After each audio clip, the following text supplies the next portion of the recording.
Ne t'inquiète de rien et n'aie aucune crainte.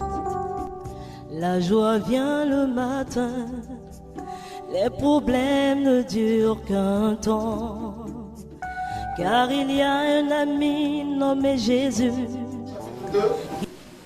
Le verset 4 à 7. Lisons. Le verset 4. Voici les origines des cieux et de la terre. Quand il fut créé, lorsque l'éternel Dieu fit une terre et les cieux, aucun arbuste des champs n'était encore sur la terre. Aucune herbe des champs ne germait encore, car l'Éternel n'avait pas fait pleuvoir sur la terre. Il n'y avait point d'homme pour cultiver le sol. Mais une vapeur s'éleva de la terre et arrosa toute la surface du sol. L'Éternel Dieu fit l'homme, la poussière de la terre, et il souffla dans ses narines un souffle de vie, et l'homme devint une âme vivante. Amen. Le thème que nous voulons commencer ce matin est le suivant. Traiter avec les influences négatives du sang. Dès ce matin commence notre semaine de victoire. Dis Amen. Amen. Traiter avec les influences négatives du sang. Le sang n'a pas été créé comme élément singulier, seul. Mais le sang a une valeur tellement importante. Il serait intéressant qu'on explique un peu comment toutes les choses ont commencé. La Bible nous dit dans Genèse chapitre 1 que Dieu a créé les cieux et la terre. Dieu a ordonné que toutes choses soient mises en place. Et lorsqu'il a fini de créer les luminaires, la terre et tout ce qu'elle renferme, comme végétation ou animaux, la Bible dit qu'il veut créer quelqu'un ou des personnes qui auront le mandat de gérer tout ce patrimoine terrestre, qui n'est rien d'autre qu'une propriété du royaume des cieux. Amen. Amen. Il fallait donc à quelqu'un la charge de gérer la terre. Et la Bible dit, Dieu créa l'homme et la femme à partir de la terre. Amen. Oh, mais ce n'est une conclusion là. Parce que dans Genèse chapitre 1, au verset 26, Dieu rassemble son conseil et il dit, créons l'homme à notre image. Créons l'homme à notre ressemblance. Pour qu'il domine sur toutes choses, les animaux des champs, qu'il domine sur le règne aquatique, qu'il domine sur le règne astral, qu'il domine sur le règne végétal, afin qu'il domine. Et la Bible dit, Dieu créa l'homme. Dieu créa l'homme à son image. Voilà où tout a commencé, à l'image de Dieu. Nous voyons là que, quand Dieu dit, au verset 7 du chapitre 2 de Genèse, Dieu souffla. Il dit, Dieu souffla dans les narines de l'homme un souffle de vie. Le parle du roi. Le roi qui exprime le fait que Dieu ait pris une entité spirituelle et qu'il a communiqué à un corps vide de sang. Et la Bible est là, l'homme est devenu un être vivant. Dieu n'a pas commencé à créer l'homme à partir de la terre. Mais l'homme en tant que tel a été créé comme une entité spirituelle. Parce que créé à l'image de Dieu. Dieu a déposé dans l'homme une partie de lui-même qu'on appelle l'homme. Et quand on dit l'homme dans ce passage, ne pensez pas à un homme physique ou matériel, ou l'homme animal, mais pensez à l'homme spirituel. Parce qu'il venant du spirituel lui-même. Créé à l'image de Dieu. Il avait toutes les caractéristiques divines. Seigneur. Dieu dit que cet homme-là doit diriger la terre. Amen. Or, il se trouve que la terre est matérielle. Et l'homme qui a été créé par Dieu est spirituel. Comment le spirituel pourra contrôler le physique? Si on n'arrive même pas à le voir, imaginez que Dieu dise, bon, Adam ou bien l'homme va au Père. Il vient en tant qu'esprit, il n'a pas de corps. Et il dit à l'éléphant, éléphant, il le cherche parce que l'esprit ne le voit pas. Il fallait donc donner un corps à l'homme pour lui permettre de pouvoir contrôler aisément et pleinement la terre. Amen. La Bible déclare, Dieu a pris l'être spirituel qu'il a inculqué, qu'il a déposé, qu'il a propulsé dans un corps physique, qu'il a créé à partir de la matière. Et l'homme est devenu un être vivant. Nous sommes des esprits ayant une âme et habitant dans un corps. Dis Amen. Amen. Le monde l'a compris de cette manière. Quand la personne meurt, on dit la dépouille mortelle. Ça veut dire ton corps n'est pas le véritable toi-même. Ton véritable toi est à l'intérieur de toi. Parce que là, tu l'appelles créé à l'image de Dieu. Donc tu n'es pas un homme. Je t'en supplie, refuse d'opérer toujours la dimension d'homme. Si tu opères la dimension naturelle et d'homme, tu verras toutes les maladies venir à toi. Parce que le corps actif, c'est qui est naturel. Mais quand tu opères la dimension du divin, parce qu'étant esprit, quand la maladie vient, il dit, lui là, on ne rentre pas dans lui. Ou bien si tu entres, tu sors.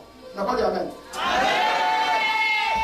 Quand Dieu a créé ici Adam et Ève, automatiquement, ils avaient en eux trois entités. Donc Dieu a soufflé tellement que la partie esprit et la partie âme sont entrées dans le corps. Et l'homme est devenu une entité avec trois parties. Esprit, âme et corps. Amen. L'esprit qui est en lui permet donc de connecter au divin. Parce que le divin est esprit. L'âme donc sera le siège de tout ce qui est émotion, intelligence, du subconscient et de l'inconscient. Je vais vite retenir ces mots. Mais ce matin, nous voulons parler d'un aspect très important qui est annoté, mais qui en fait est le trait d'union entre l'entité spirituelle et l'entité physique. On y revient là. Quand Adam et Ève ont péché, l'esprit est parti. Tu te rappelles? Amen. Donc l'homme a commencé à opérer dans une dimension de âme et de corps. Regardez un peu. Avec la dimension de âme et de corps, l'homme a fait des exploits, pas possible. Créer un avion, inventer des choses. Il s'est même programmé créateur. Alors que le divin n'était pas en lui. Donc imaginez un instant. Dès l'instant que le divin revient à sa place, tu dois être normalement enfant de Dieu, superstar, extraordinaire, extraterrestre. Pas dire Amen. Pas dire Amen. Parce que tu es en toi une autre entité que le monde n'a pas. Mais bizarrement, on a l'impression qu'on envie ceux-là. Pourquoi? Parce qu'on ne sait pas qui on est. Mais découvre qui tu es et opère la dimension qui est la tienne. L'esprit est parti. Donc l'homme a commencé à opérer avec son âme et son corps. Puisque l'esprit n'influence plus l'âme, l'âme a commencé à marcher sur ses penchants personnels ou naturels. L'homme a commencé à développer ce qu'on appelle les œuvres de la chair. Parole, insulte, calomnie, critique. Il y a un moment qui se lève matin. S'ils ne t'ont pas parlé mal, ils ne sont pas à l'aise. Ça fait partie de leur vie. Et quand il se lève de son vie à changer de côté, il est de mauvaise humeur. Donc je dis, faut passer loin de lui. Parce qu'il va te dire, toute la journée tu seras affecté. Amuser un peu. Et quelqu'un dira, tu veux te décompresser. On est trop stressé. La vie est trop. La vie est courte là. Donc il faut s'amuser un peu. Il va, il se réjouit avec les filles de joie. Il rentre dans le corps, il se saoule au maximum. Il rentre là, il dit waouh. Puis dimanche, je me dis, alléluia. Faut vivre, il faut vivre. Oui, mais c'est les œuvres de la chair. Parce que le côté spirituel n'est plus. C'est comme ça. Comment concevoir que l'apôtre Paul peut dire aux Galates, aux chrétiens, hey, les œuvres de la chair se manifestent, ce sont la sorcellerie. Il dit, attends, enfant de Dieu sorcier? Il dit oui. Quand l'esprit n'est pas et que la chair prédomine, la chair est capable de développer l'esprit de sorcellerie, même à l'église. Mais regardez bien. La Bible déclare, quand tu donnes ta vie à Jésus, l'esprit qui est parti revient. Dis avec moi, revient. Il est donc requéri en toi. Et la Bible dira par ailleurs, si quelqu'un est en Christ, il est une nouvelle création. Les choses anciennes sont passées et voici toutes choses sont devenues nouvelles. Ce passage-là, ça grippe essentiellement à ton esprit. Bien aimé, nous pouvons féconder à partir de l'esprit, on va dire amen. La même manière que le corps, il y a un autre spiritualité qui est dans le corps, dans l'esprit tu peux recevoir. Ton miracle commence toujours dans ton esprit et non dans ton corps. Tu ouvres ton esprit, tu reçois le nouvel. Le miracle que tu attends commence dans ton esprit. C'est encore le point dit lavande. Lavande dit recevons par son esprit d'abord. La seule manière d'amener l'âme à être semblable à l'esprit, Romains chapitre 12, verset 1, il nous dit, il faut une transformation de notre âme. Par quoi?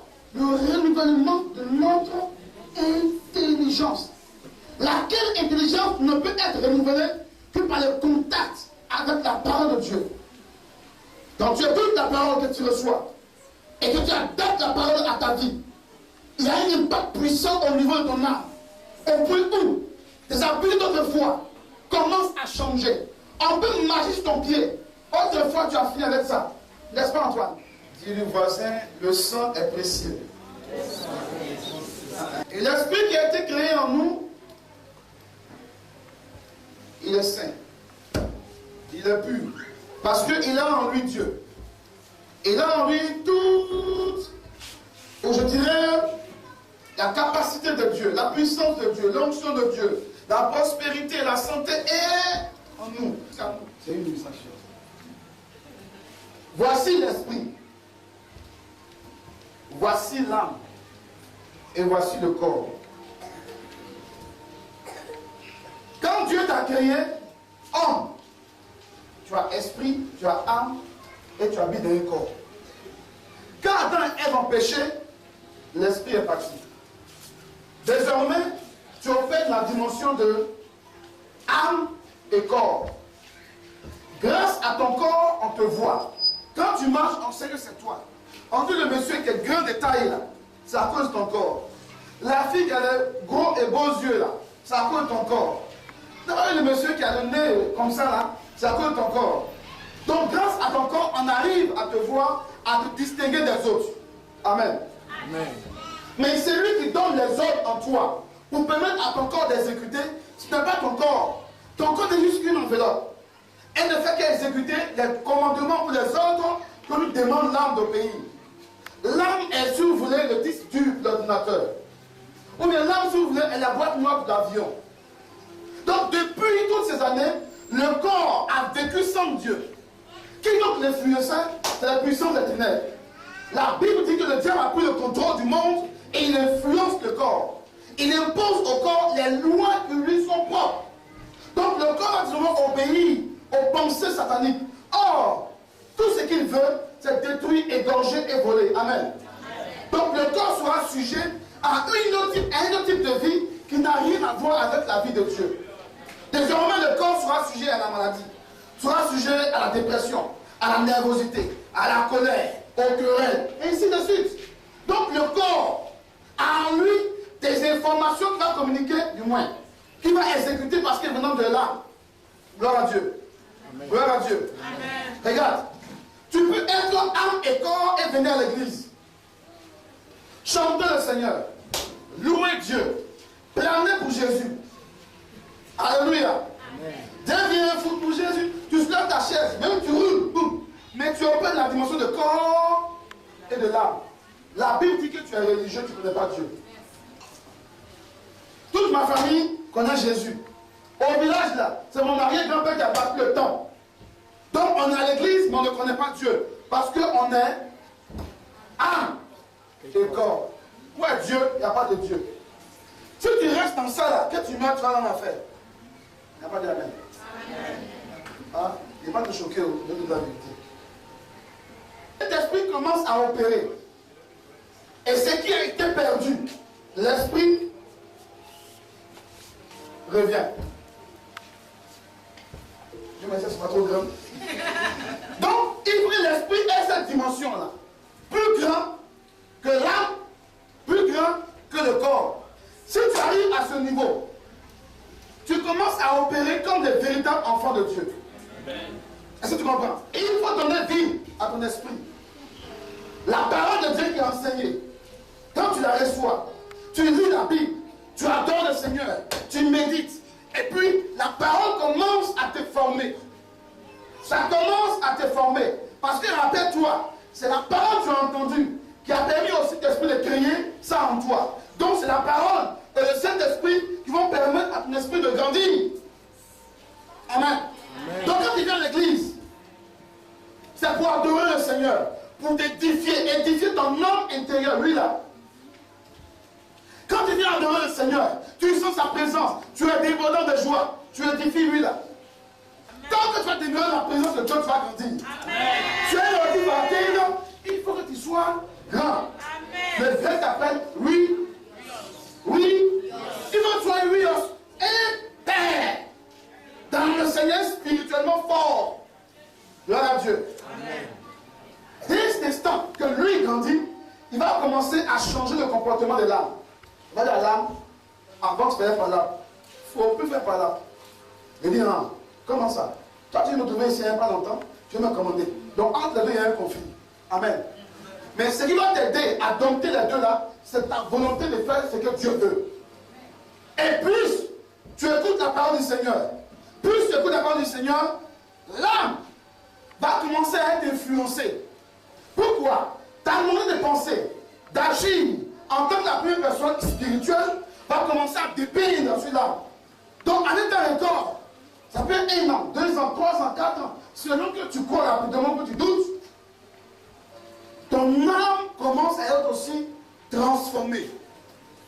Et on dira, le gars qui frappait tout le monde ici là, maintenant, tu mets son pied, il est doux. Parce qu'on ne voit plus de réaction du corps. Il a été dompté. Amen. Amen. Alléluia. Amen. Alléluia. Amen.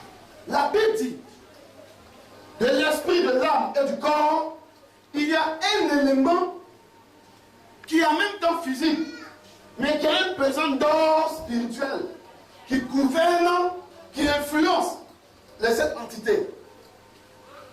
C'est ce qu'on appelait le sang. Amen. Amen. Amen. Amen.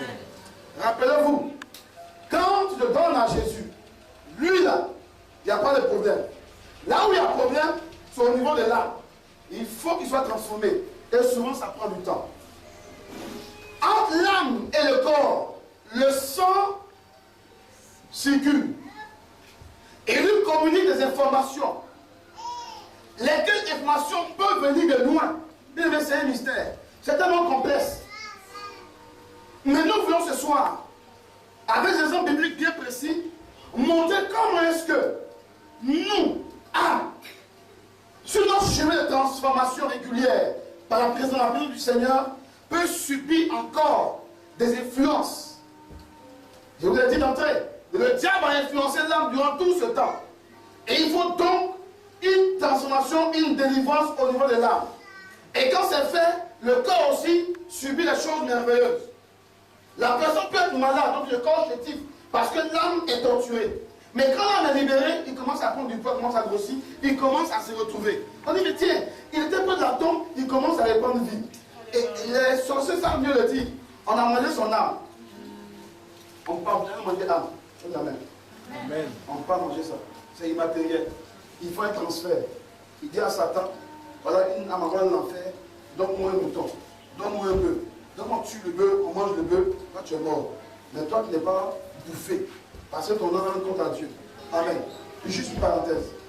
Il y a un facteur, un vecteur qui va opérer entre les deux, c'est le sang. Et nous avons dit que le sang est un liquide qui comporte ou bien qui a en son sein véhicule tout le réseau génétique d'une personne. Ça veut dire, vous pouvez t'asseoir. Voici notre soeur. Esprit, âme et corps, elle se. Faut dire amen. Elle est née d'un père, elle est née d'une mère. Papa et maman se sont mis ensemble pour la voir. Vous comprenez le message? On n'est pas à Éden. On dit, il y a des informations génétiques que son père a données. Informations génétiques que sa mère a données pour faire notre soeur par Esther. Si vous regardez dans sa famille, vous allez voir qu'il y a un trait de comportement, de caractère qui ressemble à sa famille. Ce n'est pas de sa faute. C'est l'héritage. Amen. Bien aimé, on a lu dans Genèse chapitre 3, verset 21. Il dit, Dieu a revêtu Adam et Ève de peau. Dites-moi, c'est la peau d'un animal ou bien c'est le peau d'un arbre? La peau d'un arbre. Un animal. Mais pourquoi est-ce que Dieu a pris la peau d'un animal? Il avait la capacité de prendre les feuilles plus sophistiquées que les feuilles qu'Adam et Ève avaient utilisées. Remarquez très bien quelque chose. La Bible dit, Dieu a maudit la terre à cause d'Adam et Ève. Il dit, la terre sera maudite à cause de vous. C'est la sueur de l'autre fois que vous mangez. Mais il n'y a aucune malédiction qui a été annoncée sur les animaux. Amen. Alors il prend l'animal, il le tue. Ce qui sort, c'est le sang. Il annonce à l'humanité la seule voie pour que l'homme soit restauré, c'est le sang. C'est un vecteur simple, mais très puissant en profondeur. Il est rempli d'informations extraordinaires. Quand l'animal n'était pas encore sujet à malédiction, il tue l'animal, il prend la peau pour le recouvrir. Et le sang est répandu. Il annonce quelque chose. Vous remarquerez qu'Adam et Ève ont eu des enfants, Caïn et Abel. Caïn envoie le meilleur potage, fruit, son travail à Dieu.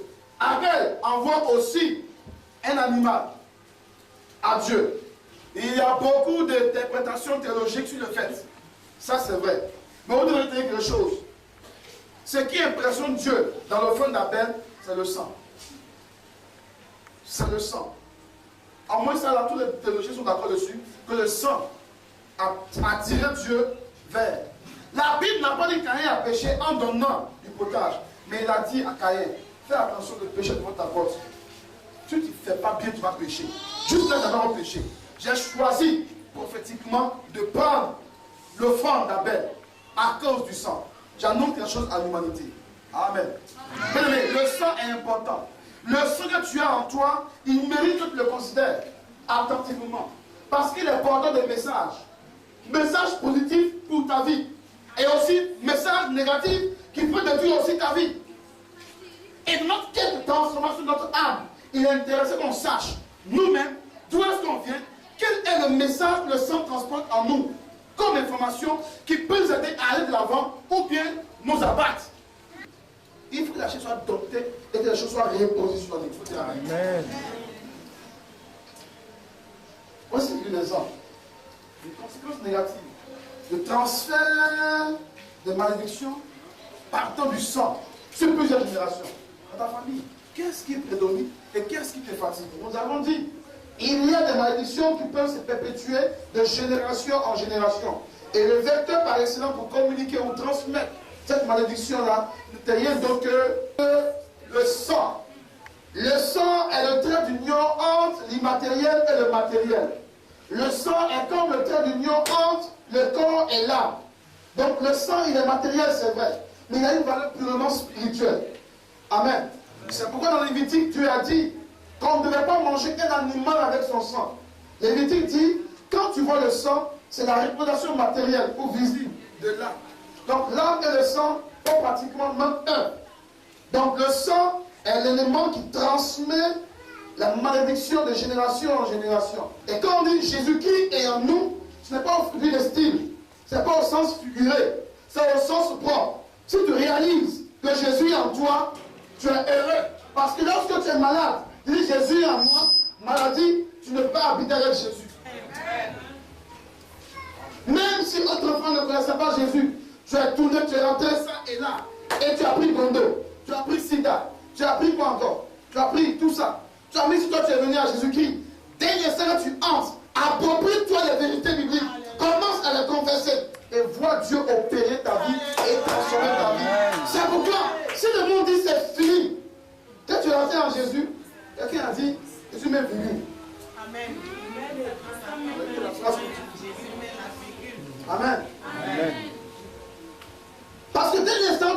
là, tu révalorises l'essentiel qui est en toi, qui est l'esprit.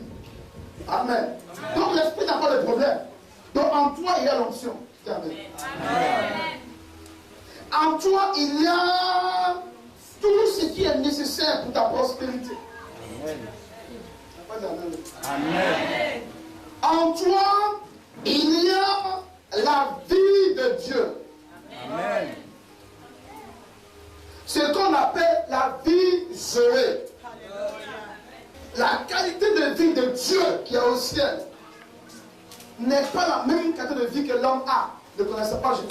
Mais quand tu connais Jésus, cette vie qu'on appelle la vie Zoé est en toi.